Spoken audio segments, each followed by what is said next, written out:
Hey guys, what is up? It is Avery, and welcome back to Teendom Talk Show, the talk show for the kids, the teens, and everyone in between. As you can see now, I am in a new setting for what I think may or may not be the fourth time. We would have been here last week, except the technical issues, but don't worry, we are completely past that now. So before we get into this episode, make sure to follow Inspired Melanin LLC on Facebook, Teendom Talk Show on YouTube, so you will never miss a single episode. And also make sure to follow me on my personal Instagram, AveryK_official, because then afterwards you'll be able to know all of the special things that may be going on with next week's episode, have a chance to be on, and a lot of other cool things. So make sure to check both of those out. So how was your previous week? Mine has been pretty good. Of course, I'm still getting back into the gear with school and everything, considering that winter break, as we know, is completely over. I'm still trying to give myself that mental mindset, but I'm still thinking about it. And this episode, I know for a fact, is going to be one of my very favorites because I am talking about a passion of mine, which is the art of writing. And if you do not know me, writing is something that I do. I write scripts. It is my dream. It is my passion. And I'm just so excited today to be able to talk about the art of lots of different writings, about book writing, magazine writing, movie writing, and a lot more. So let's get right into our very first guest, which is Kennedy Jordan Turner and Dominique Jordan Turner. They are the mommy-daughter duo that have written such a great book together. If you've been here since literally day one of Teendom Talk Show, back when it was Tweendom Talk Show, Kennedy Jordan Turner was my very first guest on the show. And I'm so happy to have her and her mom back to be able to talk about a special webinar they're doing. So I'm going to bring them in right now.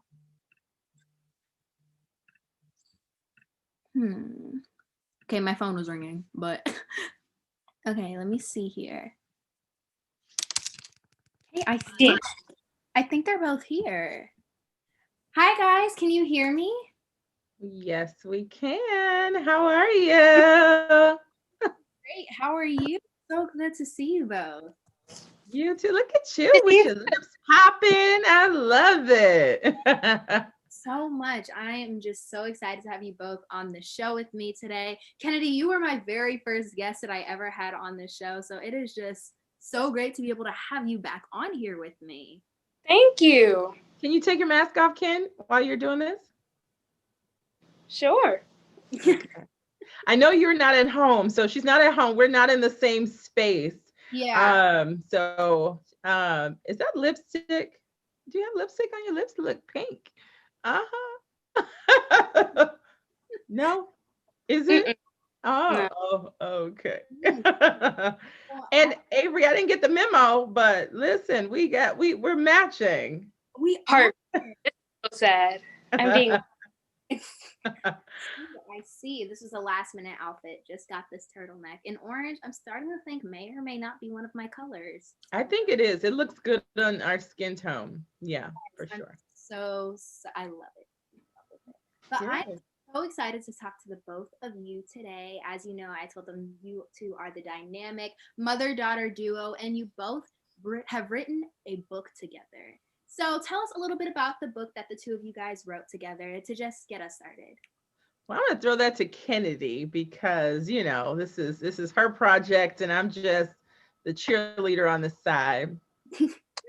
Well, so the book is about inspiring confidence in young Black girls because I think that's one of the most important things you can do growing up. Yeah. And it has 26 different pearls of wisdom and activities and quotes from famous Black women. And it's a mother-daughter duo activity book. I am obsessed with it. As some of you all may actually know, the book is called oh my gosh, my words are getting tied up. Little Black Pearls for Little Black Girls. And I love it so far. I remember that when I was first reading it, I would like to say back in April, when I was reading it, I was just like, this is so inspirational. So what inspired the two of you guys to write this book together?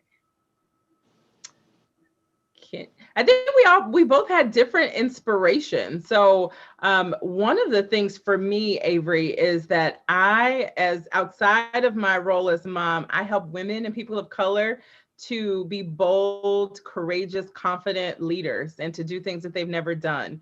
And I do that for work, but it also starts at home. And so as a mom, I know that in order to be successful at anything, you have to be confident.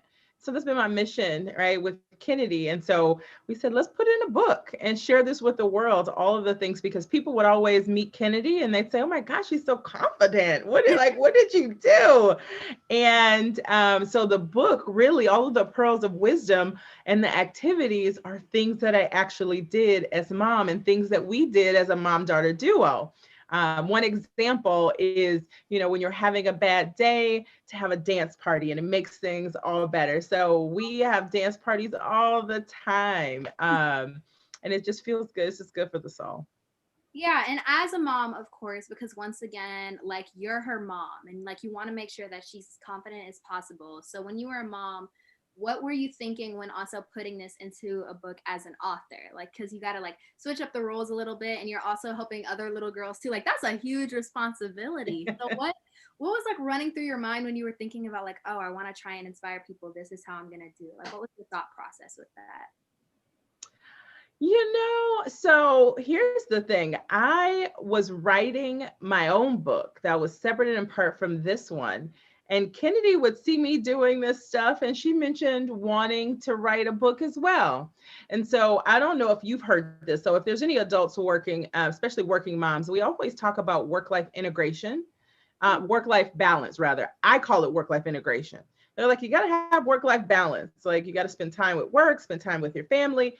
I don't think that's a thing, right? So I say it's work-life integration. You got to blend them. So whenever I can bring Kennedy into my work, into the things that I do professionally, that's balance for me. I don't want to ever have to like check myself at the door and then be mom, or, vice versa. So I love finding things that we can do together. And this is just a shared one. And what she didn't say is that she was the illustrator for all of this.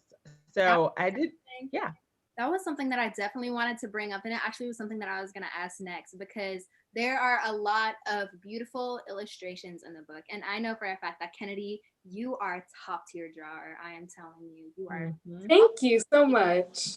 And I just wanted to know, what was your process? Because not only were you writing this book with your mom, but at the same time, you were illustrating for it as well. So what was your process with that? Because I know that's something that some books have, some books don't, but I feel like adding it added a beautiful touch. So what was your thought process with that? I think I really was just mainly thinking of how I looked while doing these things with my mom, because I mentioned that we do these things together anyways. Mm-hmm. And so, like, especially the dance party drawing, that was like really inspired by literally remembering myself dance, and even down to like the outfits. I just took real life references instead of just pictures. Mm-hmm. So they felt more lively and more not enthusiastic, more authentic. Yeah, that's something that I feel like both of you guys are both able to bring to the table, because once again, me and my mom, we are really close, and we also do little things like dance parties to try and cheer us up. And I feel like it was very relatable also, just as a mother and daughter, because it's another mother and daughter that are writing something together, sharing their experience and pearls of wisdom. And when speaking of the pearls of wisdom, do you mind like sharing maybe just like one or two from the book that stand out to you, to kind of like give the audience a sense of, oh, what's included in the book? Kennedy, you want to talk about it? Yeah, actually, my favorite one is the final pearl, number 26, and it is never quit ever. Mm-hmm. And I enjoy that one the best because it's my favorite drawing. Ooh. And I think it has the strongest message. Yeah.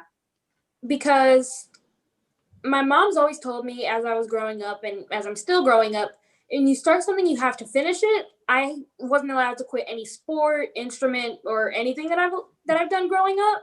And like that's benefited me a lot in a positive way, because if I had quit, I wouldn't have realized my potential in the things that I now enjoy doing. Preach. That is all. I love hearing that, girl. I'm so glad that landed. So this is the pearl that she's talking about, never quit ever. I love it too, because this girl has on a power suit. It's a yellow suit. It's awesome. It's like she's the president of the United States. This is the embodiment of confidence. So I drew that suit specifically because I want that one when I can buy my own suit. Yeah, most definitely. We'll be twins. Don't worry. Yeah. That It's hot. That is fire. I am obsessed with it. And not to mention, your drawings are so well, and I feel like it matches perfectly with the quotes and with the pearls. I'm just like, I'm still in awe. And I read this book like almost 9 months ago, and I'm still absolutely in love it. Constantly will read it. And one thing that I wanted to know from you guys is mother and daughter. Those kids sometimes be very, very, very, very great too, but then at the same time, it's a mother and daughter. So with doing the book together, were there any struggles that you sometimes had to overcome, that you had to accomplish? Like, what were some things that you ended up like meshing over, but at the same time were able to overcome and get through it? And what is like some advice that you may have for people that may want to do that with their daughters? Oh, I'm gonna let Kennedy answer this question. Kennedy, were Well, there any bumps along the way? just a couple. One of the bumps that I can thoroughly remember was when I made a drawing and ended up not liking it. But mom was like, no, I like this one. We'll put it in the book. And I was like, no, it's ugly. Take it out. And then she was like, no, I really like it. It's fine. It looks really good. And we were just back and forth and back and forth and back and forth. I was like, no, I really don't like it. Let me redraw it or something because it looks ugly. And then she was like, okay, fine. You can redraw it, but just don't change it too much. And I changed it a lot, and it ended up going into the book anyways. Wow, see, She won. And so what's the advice that you may have from like those situations? Like, how did you guys overcome that together? So for me, so here's the thing. My mom had a very different parenting style than I did. So I grew up in a household where what mom says goes. There's no negotiation. There's not a whole lot of compromise. She didn't ask my opinion about things. Yeah. And if she said it, you did it, period. And I wasn't really even allowed to talk back or even share my thoughts and opinion. And I was very conscious when I had Kennedy. I said, I don't want to be that kind of mom, because guess what? I'm not raising a child who's just subservient and obedient to authority. I'm raising a leader, and a leader has to know how to think, how to make decisions, how to be an adult. I'm raising an adult. And so she's not gonna be a child forever. And the test of my motherhood is when she can go out in the world and make decisions on her own when I'm not there, make good decisions. And so this is practice. And so at the end of the day, it's like, it's not the worst thing in the world. Nobody died. I'm gonna concede. If that's what she wants, that's what she's gonna get. And so I think sometimes as adults, we have to step back and let young people step up. Yes, I love that. I feel like that's kind of what I go by too, knowing that I'm just 13 years old, but at the same time, I also know like when I'm a mother, I'm going to definitely make sure that my child will be able to at least share their opinions with me, because you never know. Sometimes they'll have an opinion that you may have never even thought of, and you got to admit that to yourself. Like, yes. And that happens so much with Kennedy. I mean, honestly, I grew to respect this little woman so much more in this process because she's just smart. She knows things that I don't. She's in touch with this generation that I'm not, right? And so I have to respect her as a young lady. And so she's just smart because she's my daughter. So no, she's smart, independent of being my daughter, but I respect her more than anything. Completely. And now I actually want to be able to talk about an event that the two of you are doing. I actually have the flyer right here, and I definitely want to be able to talk to you guys about this. You are having a Finally Write Your Book in 2021, a virtual webinar that's going to be happening on the 21st. So what exactly inspired you to do this? And just tell us a little bit about what the event's going to look like so people can definitely make sure to sign up. So first of all, thank you for having us. I don't know if we said this, but I absolutely love what you're doing in terms of inspiring folks. And so I wanted to think about ways that we continue. So we wrote this book last year, but we've had so many people to ask us, how did you do it? I want to do the same thing either with my daughter or by myself. And I've been individually coaching people on how to do it. Which is exhausting. And so I figure let's pull together a webinar and that people can join. It is such a great way to do an activity together with your daughter, but also another way to generate revenue. Like we didn't do this for the money, but we believe in having multiple streams of income. And when you write a book, that money just comes every month and, into the college fund account and one time and it's done. So we want to spread that message, whatever the book topic is, and we want to help other people to self-publish as well. Okay, I just first have to say that I absolutely adore that. I feel like, especially the circumstances that we're in with COVID, having a virtual webinar to still not only help yourselves, but also help others by teaching them how to be able to write a book of their own is something that I find really interesting and is an event that I cannot wait to check out. And also for you audience members, the link for the event is in the description on Facebook, on YouTube. I will put it on social media. Go to this event because I know it's going to help. I do. Thank you. And from Kennedy's perspective, I actually want to know, like, what are your thoughts on, being able to have a webinar where me and my mom get to help teach other people how to write books? Like, how cool is that? What are your thoughts on that? It is indeed pretty cool. I'm really excited to be able to help so many people do the things that they want to do like that, because I really like helping people because I just feel good about myself and after doing it. And so being able to do that to such a large amount of people, knowing that they want to do the same things that I'm doing, is really inspiring. And it's kind of flattering knowing that they want to do the same thing that I'm doing. Yeah. But yeah, it's really cool. I find that so great that the two of you guys are doing that together. I am so proud. Just as a bystander, I'm like, look at them go, teaching other people how to write a book. I love it. And I don't want to ask too many questions. I know the audience will have some of their own. So right now, YouTube and Facebook, I'm going to go over to you guys, and you guys feel free to ask a couple of questions. As I say every week when I ask questions from the live audience, that if I don't get to them, I will make sure to get to them eventually and ask the guests that we had on the show, and then you'll be able to get your answer. So let me go over to YouTube real quick. Sure. What I'll say while you're doing that, while you're looking that up, I can say about the event, we're going to talk about, we did this book. I thought it was going to take hundreds, thousands of dollars to publish a book. And we did this book for less than $100. Oh. And so people think that it's just laborious and expensive and all that stuff. And we did it all ourselves. We didn't hire anybody. We did everything on this computer right here. There's an app or a program called Canva. We published. You love Canva? Yeah, you have some pretty cool designs too. So, I mean, it's like you're your own graphic designer. So we did Canva and Amazon. Between Canva and Amazon, we wrote this book, we published it for $100. And so if you want to put something into the world, it doesn't even have to be a book. It could be a picture book. It could be a journal. It could be any of that. And the way Amazon has it set up, it's so easy. Everything is digital. It's digital. You don't have to order a big box of books and invest all this money either and mail them out. They do all of that stuff for you. So it's just so much more accessible than what most people think. And so when I realized that, it's like more people need to know this. So yeah, that's part of the messaging of the webinar.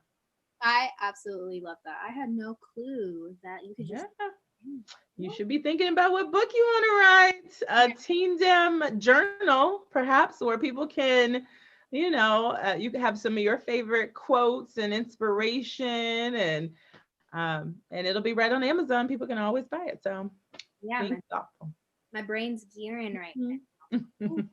Okay, so some people have questions. First off, it is, what was your publishing process? I'm only going to be able to ask a couple of questions, guys, considering that I have another guest, but I'll get to as many as I can. So the first one is, what was your publishing process? Well, you got to join the webinar. That's the purpose of the webinar. But what I'll say is what I was just talking about. You don't need to go to a big publishing house anymore. It used to be where you had to submit a manuscript. Somebody had to think it was good enough to approve it. And then, they give you a small percentage of the proceeds. You can self-publish now. So it's called Kindle Direct Publishing. Basically, it's owned by Amazon, KDP, Amazon. So if you Google KDP Publishing, you can look it up. And so there's a step-by-step process right on Amazon where you can design, layout, all digitally, and then hit a button that says publish. And then when you search for your own, like you get everything else on Amazon Prime, right?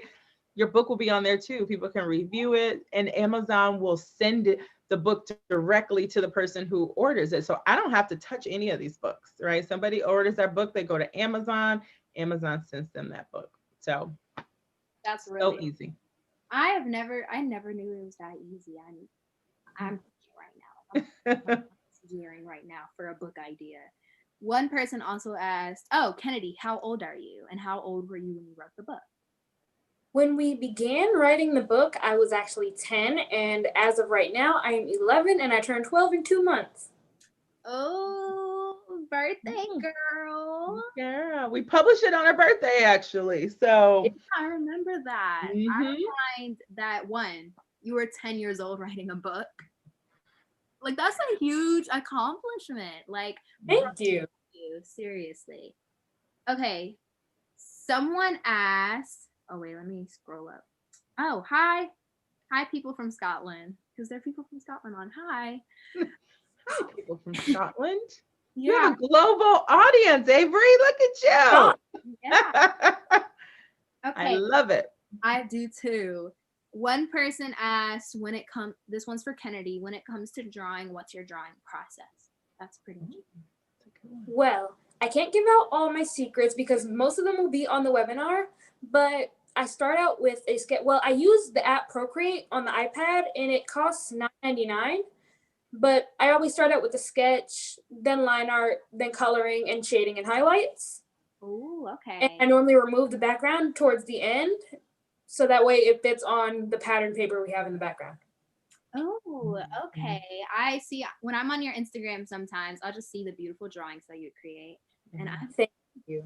I'm like, oh my gosh, Yeah. if only I could draw, because goodness. I cannot draw for the life of me. So that is a pure talent that you have right there. And with that, I think I'm going to leave that at the last question because I do have another guest. But first, I just want to thank you both so much for joining me today on Teendom.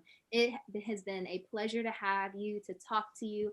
And once again, I'm going to say this again. Make sure to check out their webinar that they will be having at 6 p.m. Central Standard Time on Thursday, January 21st. Make sure to check that out. Remember, the link, I believe it was put in the live chat, along with it is in the description. So make sure to click down below to be able to check them out. And with that, thank you so much. Thank you so much. We are big fans. We love what you're doing. Keep shining, keep celebrating girl magic, Black girl magic, teen magic, all of that good stuff. Yes. Have a good weekend. Okay. Bye. Bye. Okay, first off, they were so great. I absolutely love talking to the both of them. And they are doing some great things, of course, being the dynamic mother-daughter duo. And they were talking about writing a book. Make sure to check out their webinar. It is in the description. And now I want to be able to get into our second guest, Andrea Butler. She is executive director of the one, the only Sassy Magazine. And if you've never heard of Sassy Magazine, you're about to hear about it in a second because they are a great magazine. I am telling you. I'm going to share the screen really quick to just give you a little sneak peek of what you'll be learning about. This is Sassy Magazine. Their website is right here at sassymag.com if you want to be able to check them out. And right now, I'm going to introduce you all to the amazing Andrea Butler. Let me admit her into the meeting. Okay, it says that she, wait, Hi. Hi, how are you? Great. How are you? Thank you so much for having me. Thank you so much for joining me today. It is so nice to meet you. We have actually never been able to meet face to face before, so it is so great to be able to talk to you. It's so great to talk to you too. And you are doing amazing things. You have your own show. It's amazing. I'm like really honored to be here. I'm honored to be able to talk to you because first off, I just want to share how big of a fan that I am. And my friend Alexandra, who I believe is actually watching this, she was the one that introduced me to you guys. Oh my gosh. Well, thank you, Alexandra also. I'm just like in awe. I read it and I was reading it over and over and over and over and over again. This is an amazing magazine and I cannot wait to keep reading them. Oh my gosh. I'm so glad to hear that. Thank you. So let's get right into it. So Sassy Magazine, tell everyone where the idea came from, what exactly it is, and especially where the name comes from, because that was something that stood out to me that just meant so much to me, especially as a Black girl. So tell us a little bit about it. All right. So Sessi means sister in the Sutu language of Southern Africa.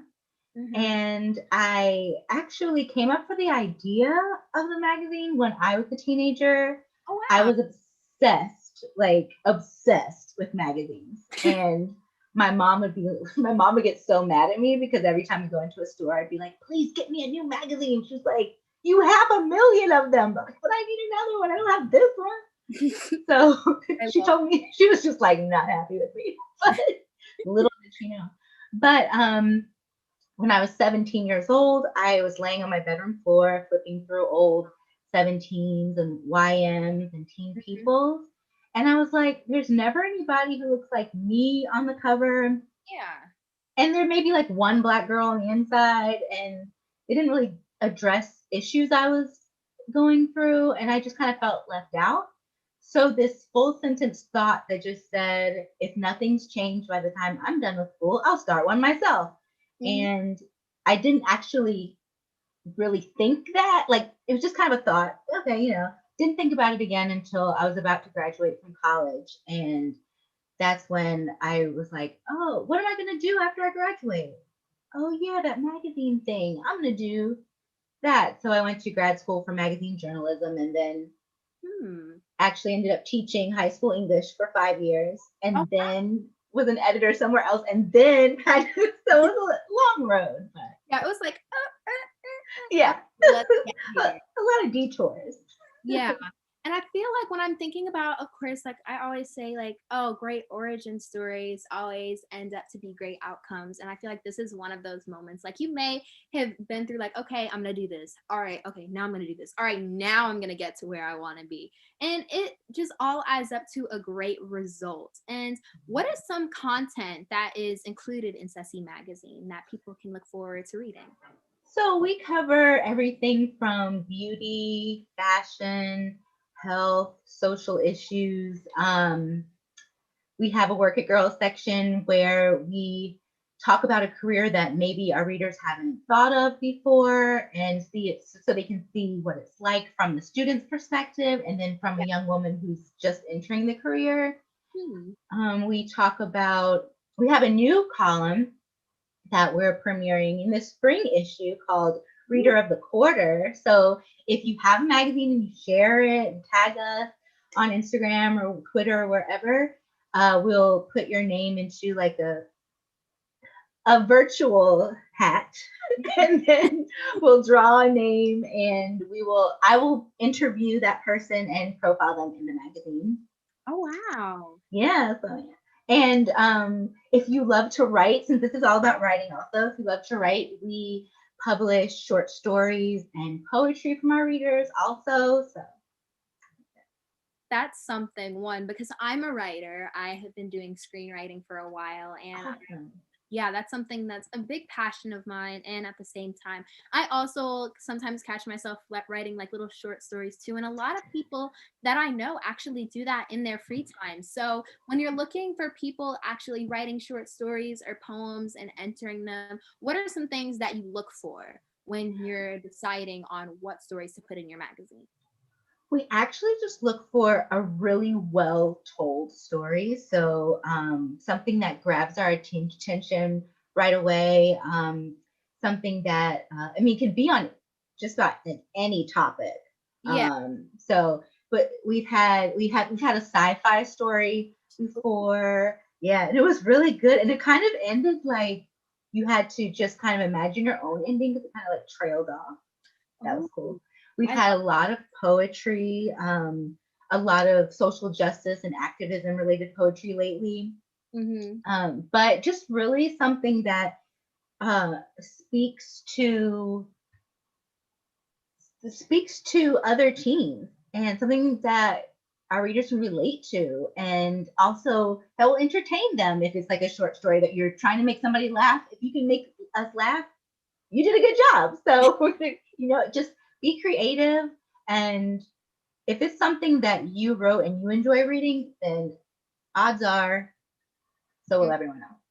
Yeah, and that is something that I find that's so great because you are highlighting other people, especially youth like teens, tweens, that just really want to be able to share their stories with the world. You're giving them the platform to do that. And that is something that I find so great. And I'm just props to you on that, sister.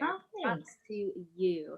And one thing, just being able to like look on this magazine, when I like look, because I'm a person like I grew up in a generation now where sometimes magazines aren't all that common. Like I'll just go over to Instagram and read a virtual article. But this magazine right here makes me want to literally subscribe to magazines all of the time, especially considering I see people that look like me on the cover of them. And that is something that I find so important. And when you were, of course, thinking about doing Sassy Magazine, you were thinking the same thing, like, oh, I need to showcase people that actually look like me so other people that were my age can actually see them too. And do you realize, like, when you go through your head, when you look like, oh, look at all that I've accomplished, what do you kind of think when you realize that, oh, you're helping other young Black girls be able to see themselves on the face of magazine covers? Like, how does that speak to you, if that makes sense? It's weird, I guess. Okay, that's a good question. It's kind of on a day-to-day basis, I'm just very into the work. So I don't really think about it until maybe our birthday rolls around. I'm like, oh, I'm gonna share this. We started in 2009 and then had a little break, but technically 2009. So I guess this is our 11th birthday, but 8th like all the way through. But anyway, consecutively. But anyway, when I do that and I gather up all the covers and I make a graphic, and I'm like, how did this happen? You're like, wait. Yeah. I'm like, sometimes it's just, I'm just like, how? And I'm just like, God, because he helped me get through this a lot, because it's a lot of work and it's hard, but I love it. So that's what keeps me going, and the readers keep me going. And so, yeah, I don't think about it every day, but when I do, it's just kind of like, wow, I don't even know. Yeah. It's just a lot of work, but sometimes it's just like, how did I do this?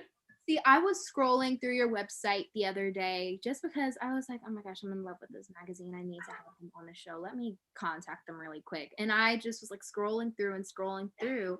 And when I was just thinking about it, I was like, oh my gosh, this is such a big impact to me. Imagine the impact it's having to people around the nation, around the world.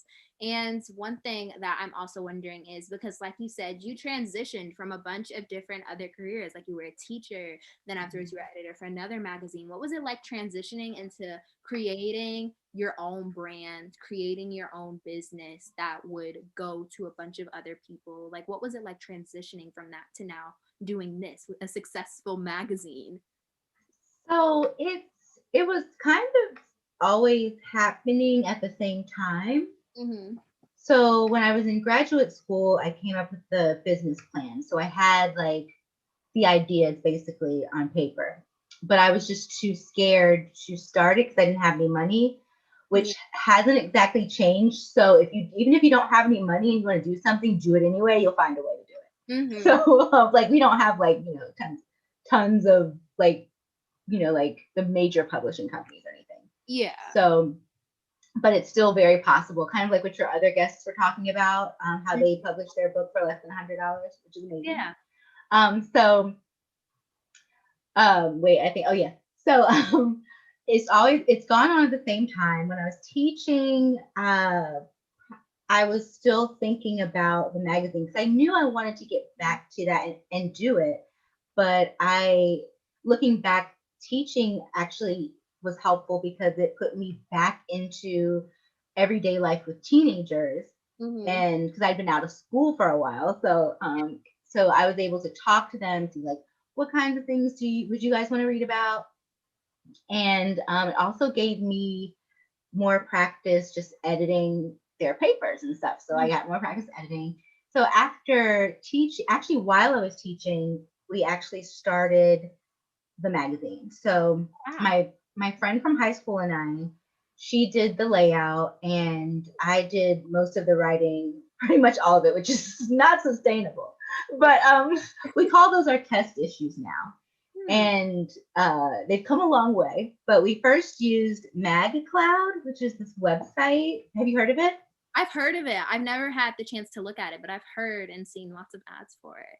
Yes. So it's a site where I think it's kind of similar to what your last guests were talking about. Canva, I believe it was.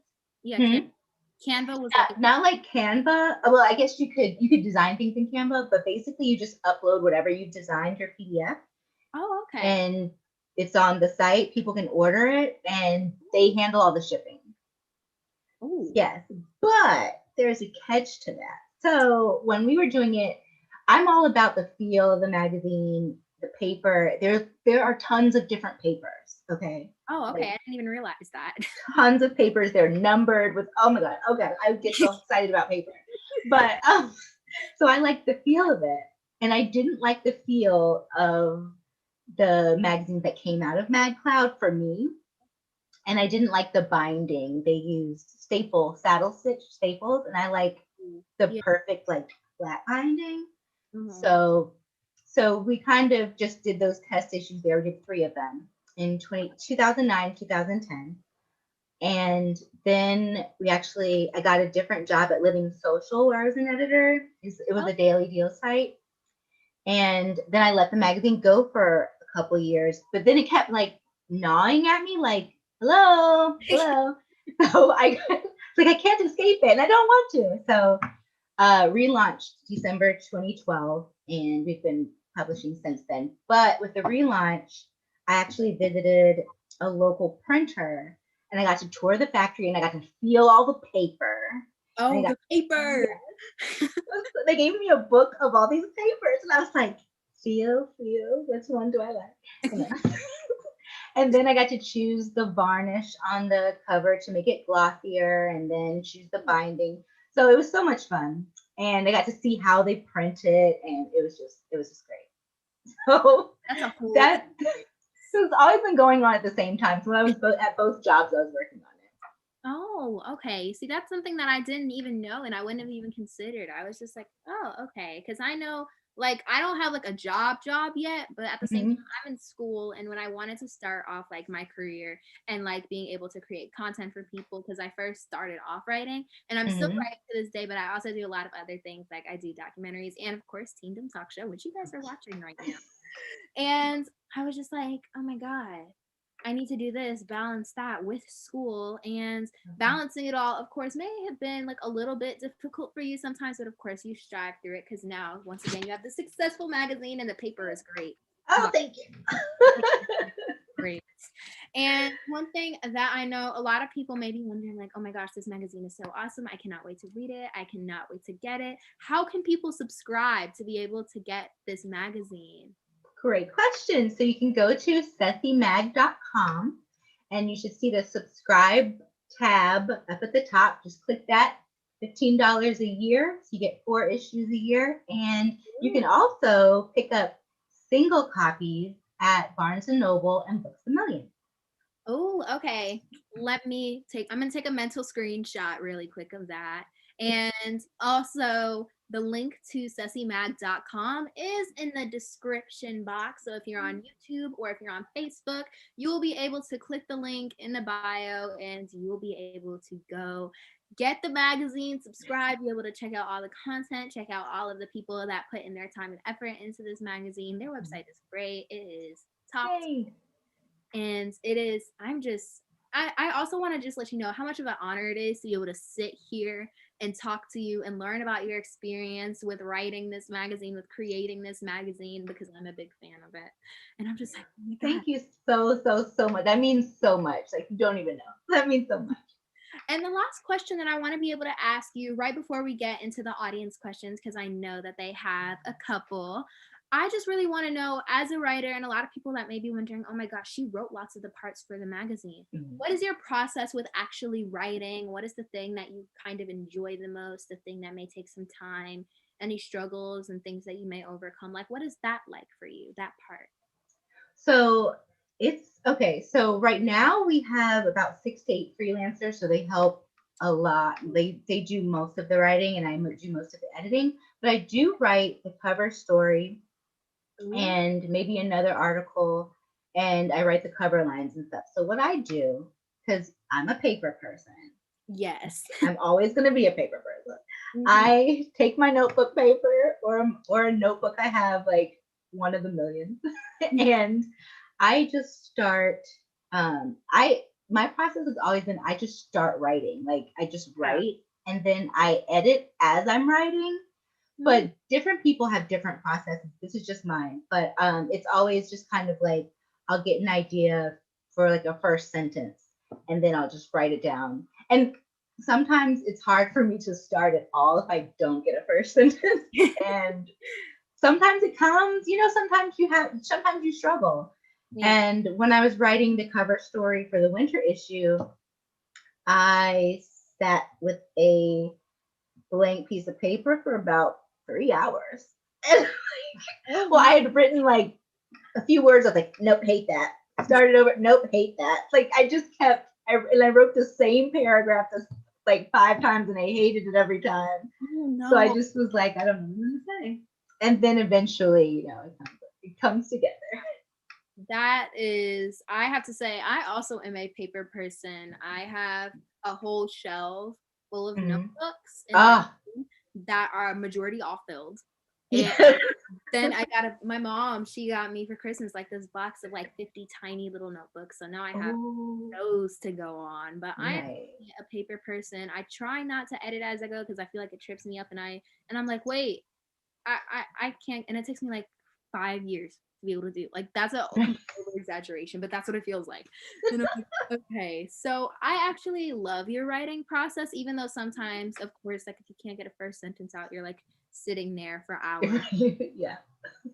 No, definitely not this. But that's something that I actually admire, that like you're willing to share your writing process with us, and lots of the time, like you may make some mistakes as you go, but at the same time, you get through it and create a great magazine. Because thank you. That Ceci is. And now, don't worry, audience, I'm not going to hold you guys off any longer. I will be answering some of your questions along with the great Andrea. So let's get into it. I'm going to go to YouTube first because that's where I always go to first. So just like a little bit of a momentary silence, because it takes a really long time to load. I don't understand why, but now I have to type in the YouTube link and everything. Okay, I hit the wrong one.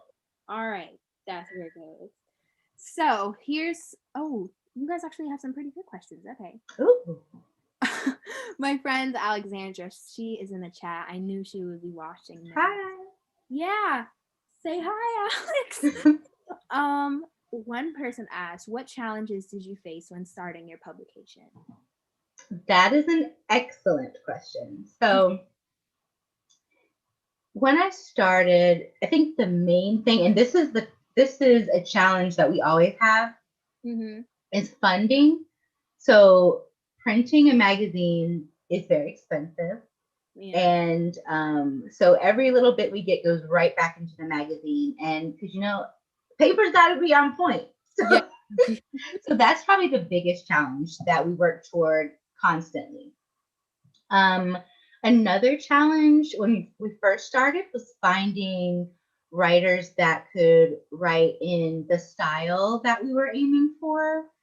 but after a while, you kind of learn what types of people fit best.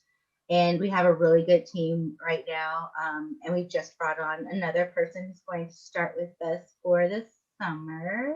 Oh, congratulations. Yes, I'm very excited about the article she pitched too. It's very interesting. So you'll have to wait for that. Excited. Another challenge. Another challenge has been getting the word out to more people. So we've done most things online through social media, and we've also gone to conferences, school librarian conferences. Oh. Yeah, we're in a lot of school libraries and public libraries too. Oh, wow. Congratulations. Thanks. So that's helped. Oh, and I think another challenge was getting into the stores. That was something that I reached out trying to do since 2012. And they kept telling me no. Every year I'd write them. Nope, nobody, they said, nope, I don't think this will be profitable. Enough people aren't going to buy it. And I was like, right. So I just kept doing it every year, like 2012, 2013, 2014, 2015, literally every single year they told me no.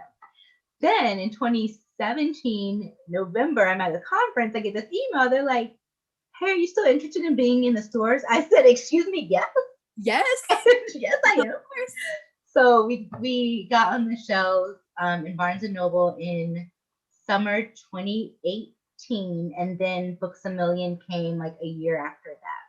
Oh, wow. Oh my gosh. Once again, every good origin story has a great success story. I'm like, yes, just stay persistent. Just keep writing those people.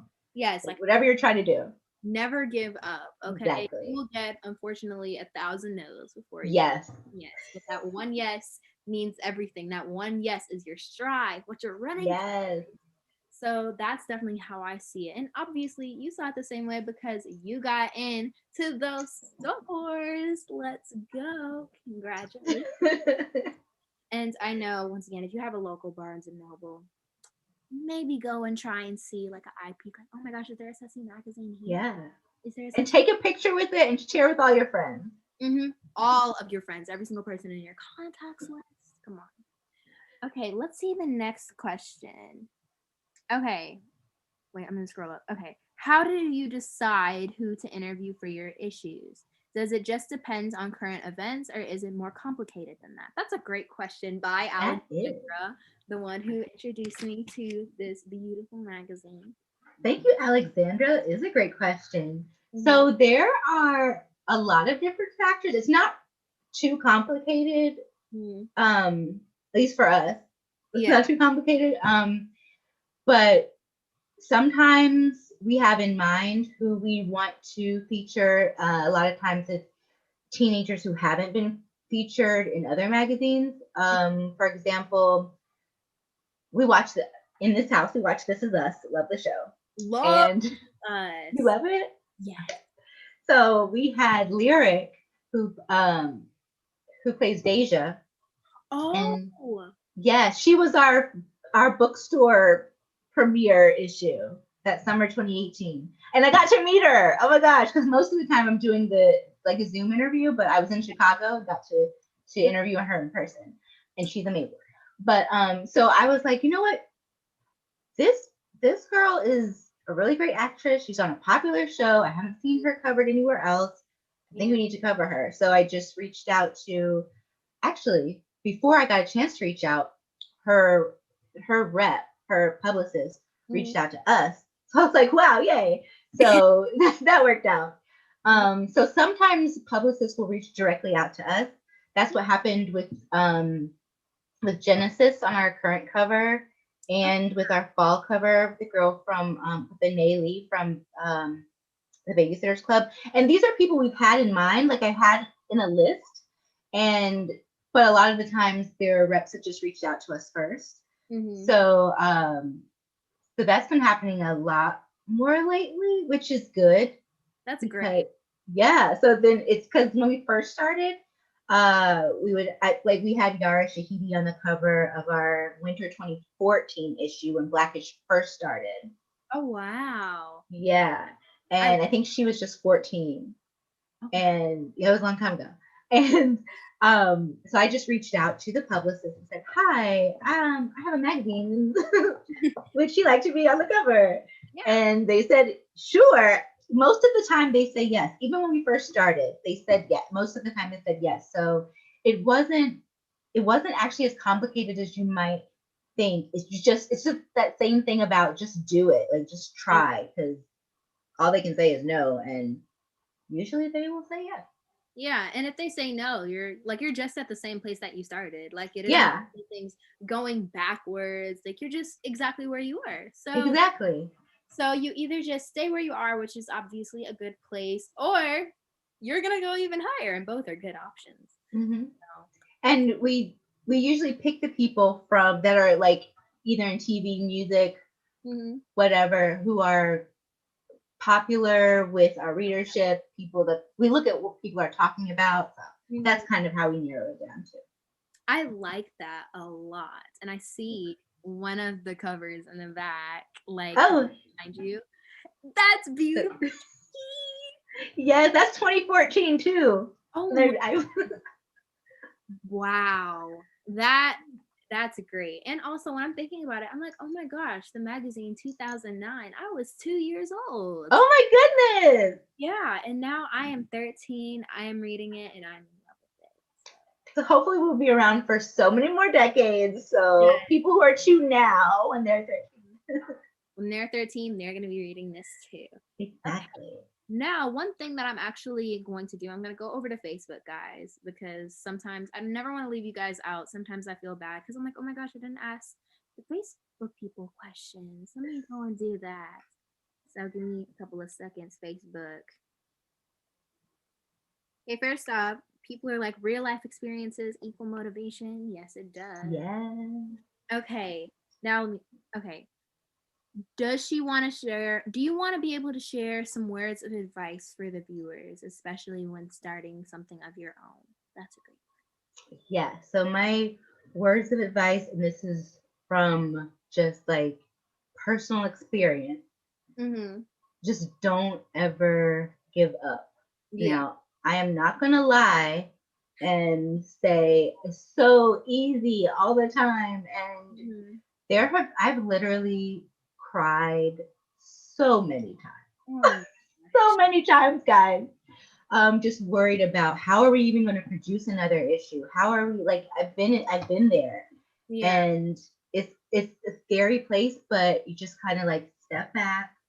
And my family is very supportive. My friends are very supportive. So you call them up, cry it out, and then you just keep going. So even the times where I was worried, like I don't even know how I'm gonna have the money to do another issue, I just kept working on that issue, and everything always worked out. I mean, we've been doing this for 8 years straight now, and it's always worked out. So even when even when I've just been super worried, it's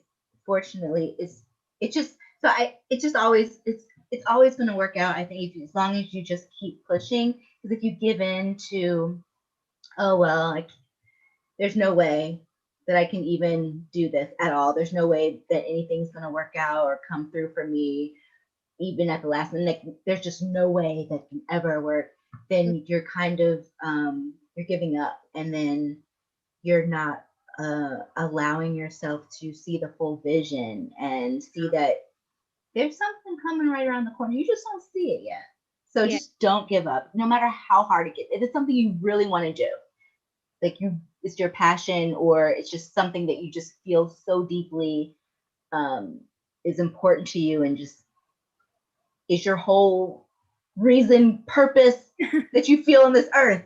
Yeah, you're like, keep going. If it like energy, like go for it. Yes. Snap. All of that. Snap. And one question that someone has, this is actually a pretty interesting question. Who handles the artwork and photography, and how is that done?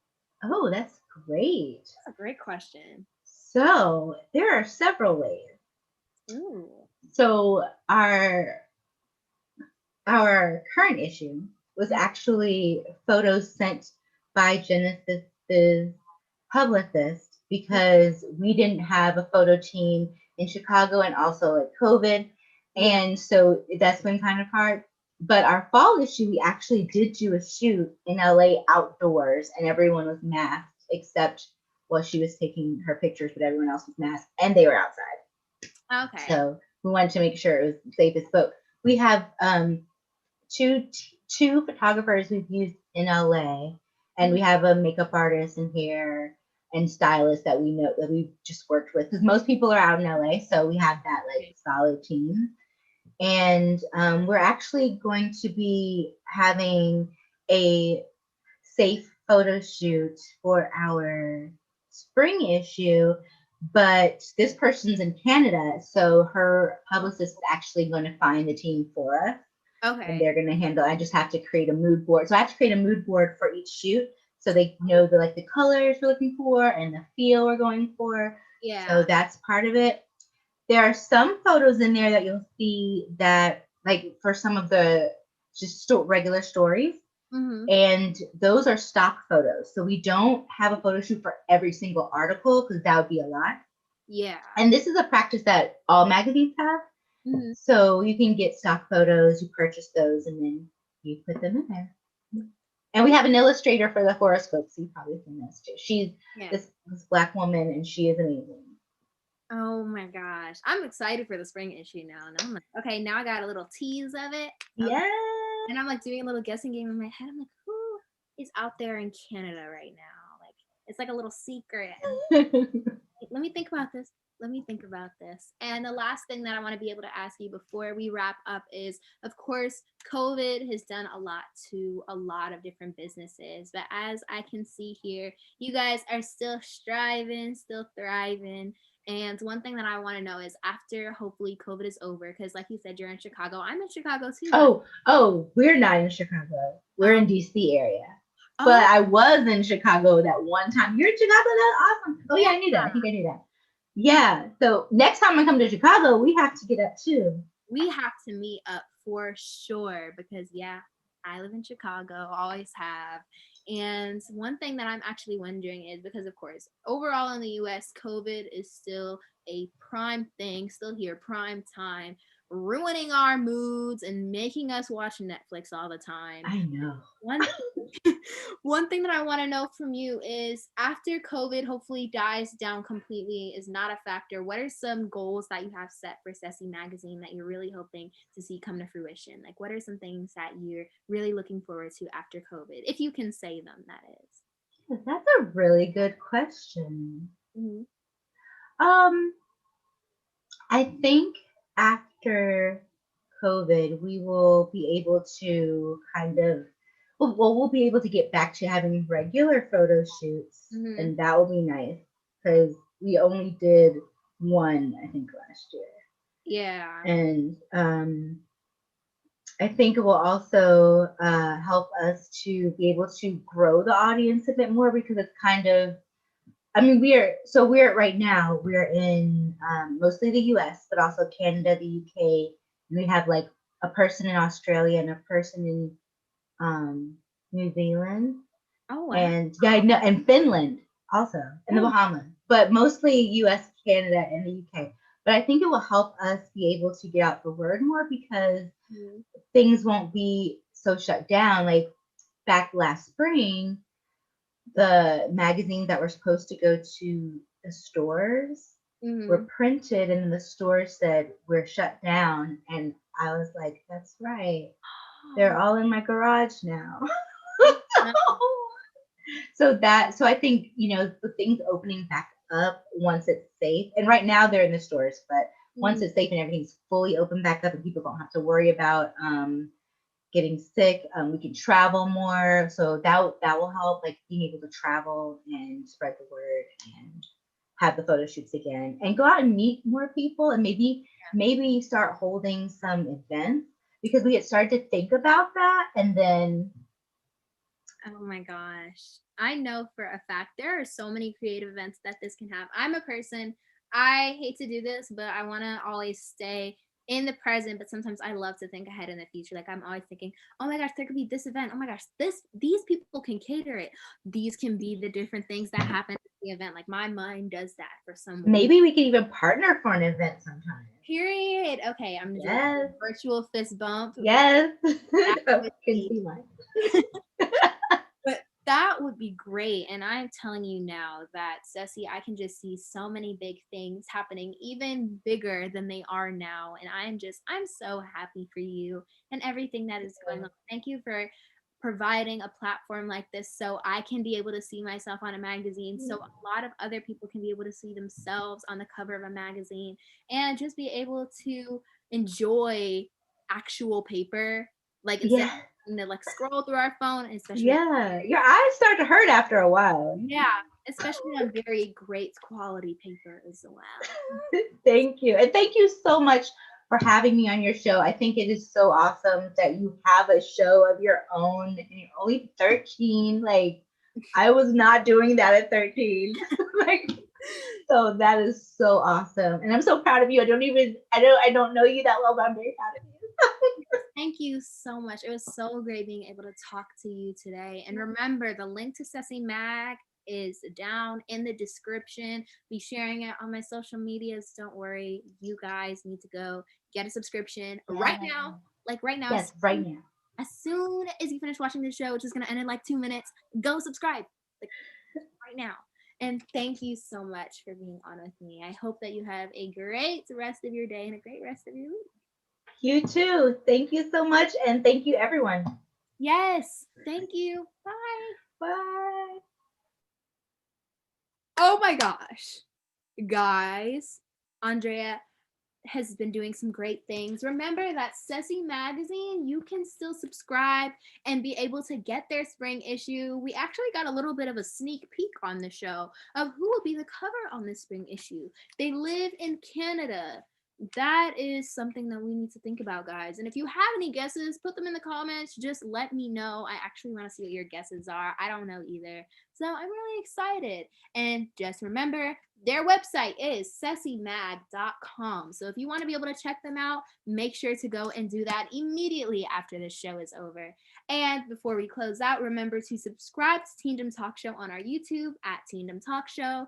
Remember to follow us on Facebook at Inspired Melanin LLC and follow my personal Instagram, AveryK_official, so you will never miss a single update on Teendom Talk Show. And with that, I will see y'all later.